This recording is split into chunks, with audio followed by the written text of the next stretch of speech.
Hi everyone! Ito ngayon ang lunch namin. Pangmadalian na talaga. Ayun. Lunch ni Angela. Tinula naman. Sobrang prito-prito naman. Sama na sa katawan.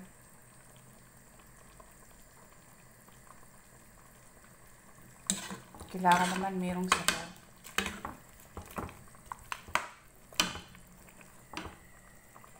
Yun naman siya. Kailangan lagi may tanglad. Yun. Ang sarap niya. Mainit na sabaw. Ayun.